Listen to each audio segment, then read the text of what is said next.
Hi guys! House and lot for sale dito sa Rio, Laguna. Bale, ang sukat po ng property ay 193 square meter. Tax declaration po ito, pero pwede po ito ipatitle.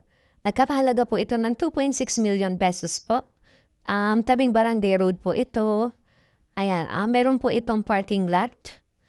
3 bedroom, 2 comfort room. Ayan. Bale, meron din po itong second floor. Mountain view po siya guys. Ayan. Bali, check nyo na lang po yung video para makita nyo po yung pinaka-loob po ng bahay. Ayan po yung CR.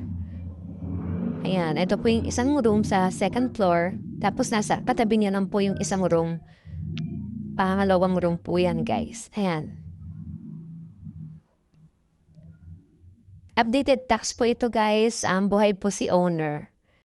Ayan, bali sa left side, nandiyan po yung kitchen.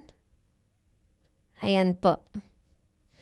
Ayan po yung kitchen. Ayan. Tapos ito po, tabi niya po ang isa po pong CR. Pangalawang CR po to guys. CR po sa first floor. Ayan, malawak po ang CR niyan. Tapos po, ito po yung isa pang room. Isang room po yan. Tapos pagpasok mo, meron pa po isang room dyan. Ayan. Bali, nakaano po ito guys nakabakod po siya ng buong property po nakabakod. May gate po. Ayan. Pasok na pasok ang sasakyan. Tabing Barangay Road. Ayan. Kung interesado po kayo, pwede po kayo mag-chat o di po kaya ay tumawag po sa number sa screen. Ayan po. Maraming salamat. Bye.